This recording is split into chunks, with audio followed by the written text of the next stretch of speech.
Primal Piggy here, and BDSM Summer School is now in session. Welcome to our first day of looking more in depth at the four letters of the acronym. If you don't know what that acronym is, it is BDSM. And while we're going to take a more in depth look at it, and that's really what our goal is, we still want to keep it accessible because we serve the educational needs of such a wide scope of people. You can find me on Facebook at The Primal Piggy or as an admin at Whips, Chains, and Duct Tape. You can find that on Facebook at WCDT BDSM. You can find a lot of all our other pages and resources at www.bdsmunited.com. So we really do serve 120,000 people on our Facebook page, over 1,200 people in our private group, BDSM education group. So we have a wide scope of people, and we really serve the educational needs of them. And there's people that are beginners, people who are have not even tried BDSM, and they're really curious about the lifestyle. And then there's people who have been doing it for several years. They're looking to take their relationships into a deeper dimension, or they're taking their kink to a different level, or try out some new or different things. And so we want to keep these podcasts accessible, but we're going to go a little more in depth. And so for the next several podcasts, we're going to be looking at the B in the acronym, and the B stands for bondage. Oftentimes we come to BDSM because of the allure of the kink. And we might not even realize that there's much more to it than simply being tied up or restrained. There's a lot more to BDSM than just kink or sex or kinky sex. There's a lot more than just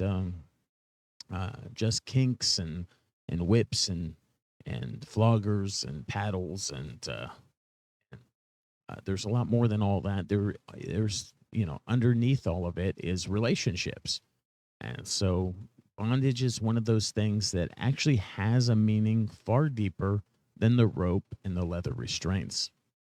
We always like to look at the pieces of our own history and draw from there. And I deliberately use the word pieces because very few along the way, very few people thought that we even needed a historian.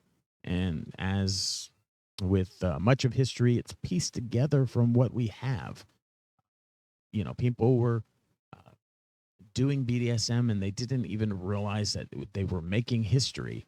They were just in it for the kink, for the relationships. They were just having a good time, and they didn't even know that they were making history, much less that they needed to record it for history's sake. And so, along the way, we've lost our history in at different times. Not only did people not record it, but also during the AIDS crisis of the 1980s, we lost a lot of people to that pandemic. And when they died in that pandemic, they took their history with them. Just like today, when we've lost a lot of people with COVID and in this pandemic, the people who die, they take with them the history, they take with them their experiences, they take with them what they know. And so old guard history is an incomplete puzzle, but we'll do our best to give you the clearest image available to us. And we are into traditional BDSM, and we draw from that old guard history. We don't claim to be old guard ourselves. Really, most people today wouldn't consider themselves to be old guard. And the people back then probably didn't call themselves old guard, but they were just into what they were into. But that's a title that we've given them, and to label that time in our BDSM history. And so we got to ask ourselves today, how did bondage even become included in this thing we call BDSM? If it was just about a specific kink, then how did that kink rise to the top? Why isn't it FDSM for like fisting or WDSM for water sports? Because those were both really key kinks among the gay men who formed our lifestyle. Why bondage? Why, if it's just about kink, then why did bondage get added? Well, I think you're going to see here is that it's not just about the kink; it's about something so much more. And the answer to that is that two worlds really collided to form our acronym.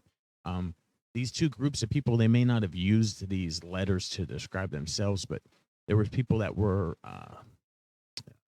more of B and D and S and M. The people who were into bondage and discipline were those who were focused mainly on the relationships and the exchange of power. The B and D group were the foundation of our master slave and dominant submissive relationships. In the next several podcasts, we're going to continue to further answer this question of why bondage. How did bondage get into, or why is it so important that it made the acronym for BDSM? We'll look at how it fits within relationships, and we won't just focus on the relationships. We'll also focus on how bondage fits within kinky play. And so this was just a short introduction to the B in BDSM, and we'll continue with more of it tomorrow on our next podcast. Thank you for listening. I am Primal Piggy. You can find me on Facebook at The Primal Piggy, all one word, or you can find me at Whips, Chains, and Duct Tape on Facebook at WCDT BDSM. I really encourage you to listen to the archive, to some of the other podcasts. Some of them are a lot longer. These are going to be some shorter podcasts in our BDSM summer school series, where we look at the 4 letters of the BDSM acronym. Thank you very much.